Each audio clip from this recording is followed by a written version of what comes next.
Assalamualaikum warahmatullahi wabarakatuh. Saya Fitri Aurelia Soraya akan menjelaskan mengenai round robin algoritma.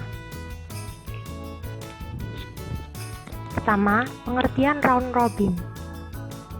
Round robin merupakan salah satu penjadwalan proses di mana algoritma ini menggilir proses yang ada di antrian. Proses akan mendapatkan jatah sebesar time kuantum.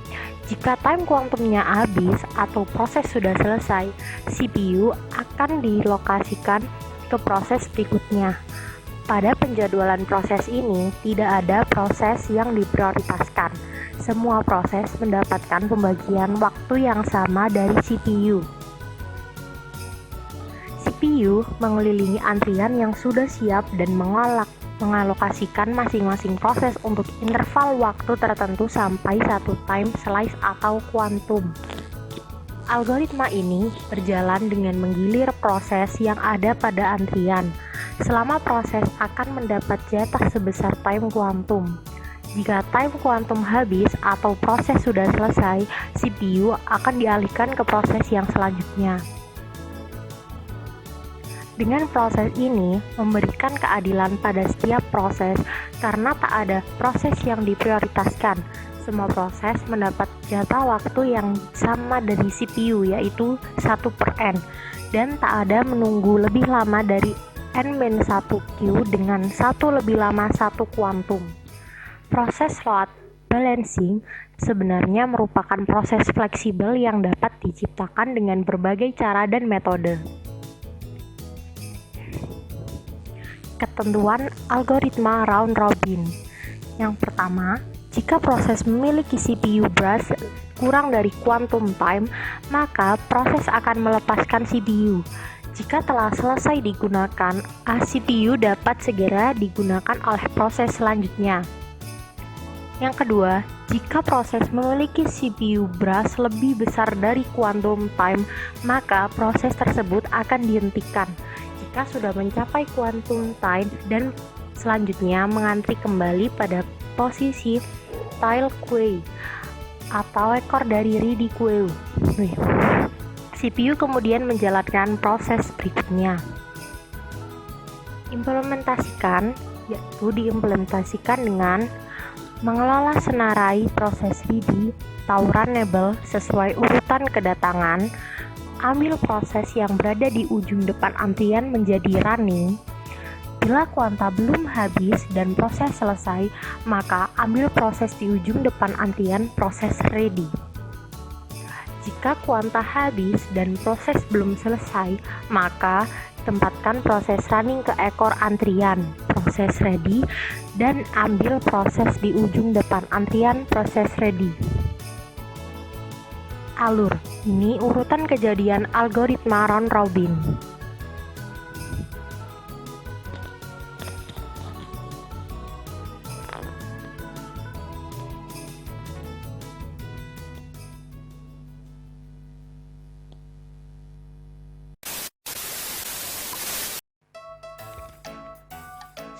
Contoh soal pertama. Contoh 1. Sebuah CPU dengan kuantum 4 mendapatkan beberapa proses dengan waktu kedatangan yang bersamaan sebagai berikut. Proses 1 4. Proses 2 burst time 9. Proses 3 burst time 6. Proses 4 burst time 5. Proses 5 burst time 3. Langkah pertama yang harus dilakukan, masukkan proses yang berurutan, kemudian kurangi burst time dengan nilai kuantum. Pertama, pada proses pertama, contoh burst time pada proses pertama 4, kuantum 4 sama dengan 0, waktu 4. Pada proses kedua, burst time 9, nilai kuantum 4, sama dengan 5. Waktu 4. Proses ketiga, burst time 6, nilai kuantum 4, sisa 2, waktu 4.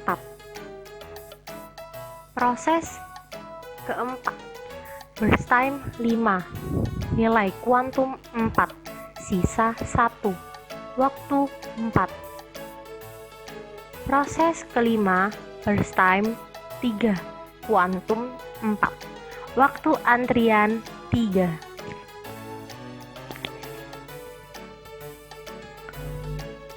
Proses yang memiliki sisa kemudian dimasukkan kembali ke dalam antrian sesuai dengan urutan prosesnya. Proses 2, sisa burst time minus kuantum.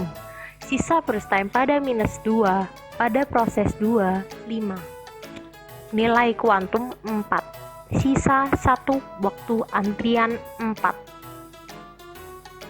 Pada proses 3, sisa burst time 2, nilai kuantum 4.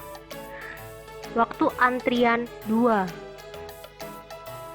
Pada proses keempat, sisa burst time 1, nilai kuantum 4, waktu antrian 1. Pada proses kedua masih sisa 1, jadi kita kurangi kembali dengan nilai kuantum. Sisa burst time pada proses 2, 1, minus kuantum 4, sama dengan minus 3, waktu antrian 1. Setelah selesai menentukan waktu antrian, kemudian buat tabel seperti di bawah ini.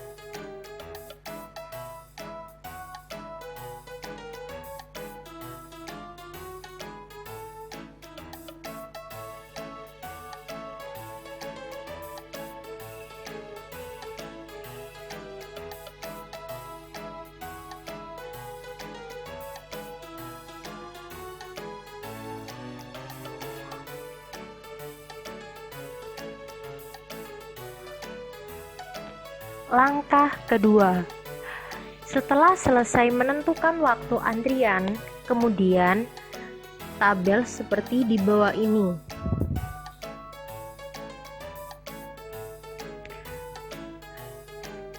AWT yang terjadi adalah 0, 18, 19, 21, 16. Mari kita jumlah semua menjadi 74. Dibagi 5 sama dengan 14,8.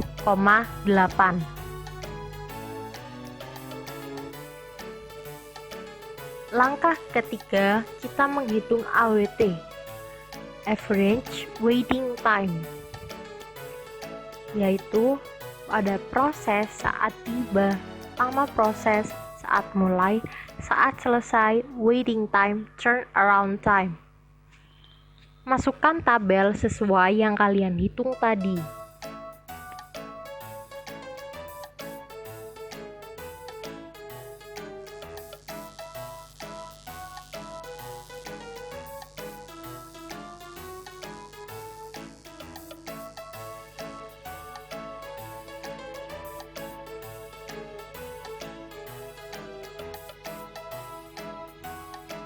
Contoh kedua. Contoh soal 2. Sebuah CPU dengan kuantum 2 mendapatkan proses yang berbeda-beda seperti di samping. Proses A saat tiba 0, lama proses 5. Proses B saat tiba 1, lama proses 3. Proses C saat tiba 5, lama proses 7. Proses D saat tiba 6, lama proses 1. Proses E saat tiba 7, lama proses 6.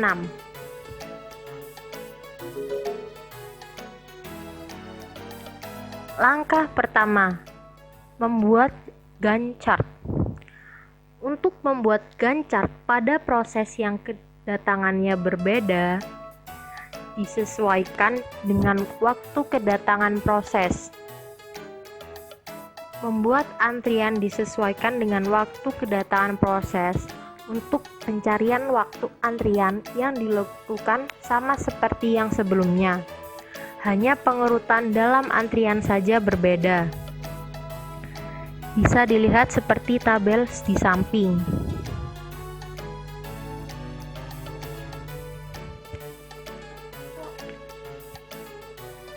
Langkah kedua, AWT yang terjadi adalah 6, 3, 10, 3, dan 8.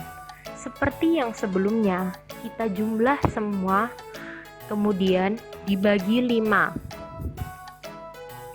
Hasilnya 6. Dapat kalian amati tabel sebelah kiri.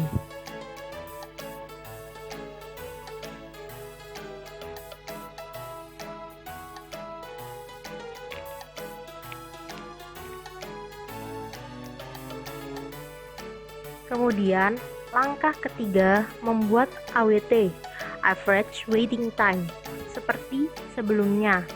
Ada proses, saat tiba, lama proses, saat mulai, saat selesai, waiting time, turnaround time. Kalian dapat memasukkan sesuai yang kita hitung tadi.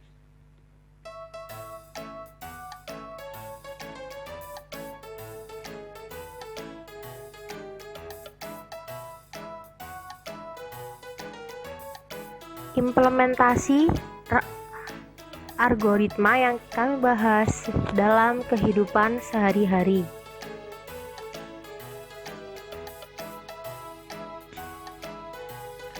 Yang kami bahas yaitu mengenai turnamen olahraga. Di sini kami memakai turnamen olahraga basket. Round robin menyusun atau mengatur semua tim atau para pemain mengambil atau memainkan giliran mereka bermain, yang akan menghasilkan pemenang dari turnamen yang telah diselenggarakan. Jadi di sini saya akan menghitung mengenai turnamen olahraga basket. Kita ambil contoh. Di sini terdapat 8 kota yang mengikuti kompetisi, yaitu Surabaya, Sidoarjo, Batu, Gresik, Kediri, Jombang, Malang, Tulungagung. Di sini saya akan membagi 2 kelompok. Kelompok A dan kelompok B yang terdiri dari kelompok A Surabaya, Sidoarjo, Batu, dan Gresik. Kelompok B Kediri, Jombang, Malang, dan Tulungagung. Dibuatnya kelompok agar mempermudah membuatnya. Pertama, kita kelompokkan di kelompok A. Kita menentukan siapa melawan siapa. Contoh, kelompok A, A1 Surabaya, A2 Sidoarjo. Kita masukkan. Kemudian Surabaya melawan Batu. Yang ketiga, Surabaya melawan Gresik. Yang keempat, Sidoarjo melawan Batu. Yang kelima, Batu melawan Gresik. Di sini membuat tabel seperti sebelumnya agar lebih mudah. Tabelnya berisi memasukkan poin, berapa yang kemasukan nilai lawan, jumlah, dan ranking. Dapat dilihat di sini, selisih itu maksudnya memasukkan dibagi kemasukan agar bisa mendapatkan hasilnya. Kemudian di sini Surabaya melawan Sidoarjo mendapatkan poin 100 untuk Surabaya, Sidoarjo 101. Seperti itu cara menghitungnya. Surabaya melawan Batu 97 versus 96.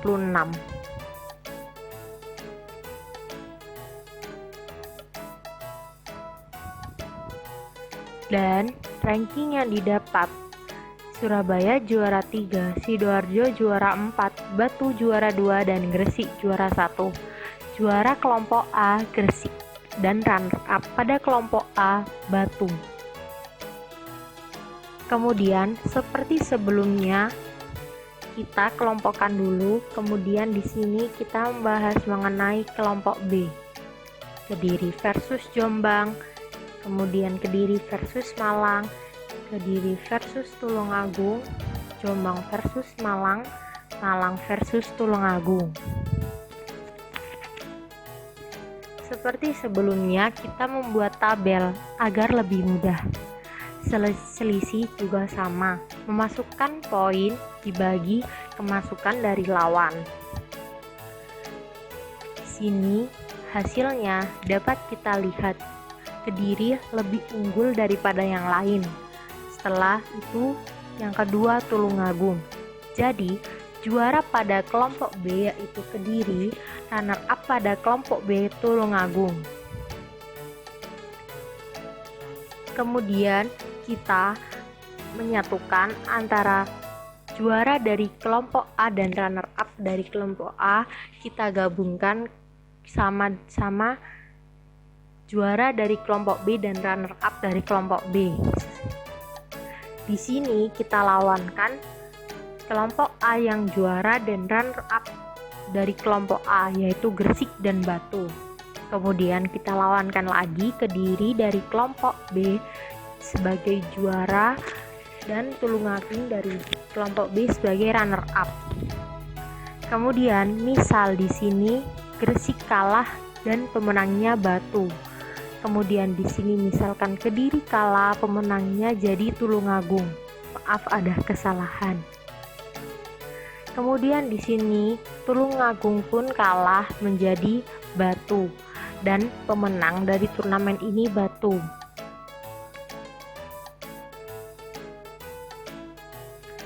Terima kasih telah menonton video ini. Mohon maaf jika banyak kesalahan yang terjadi. Terima kasih. Wassalamualaikum warahmatullahi wabarakatuh.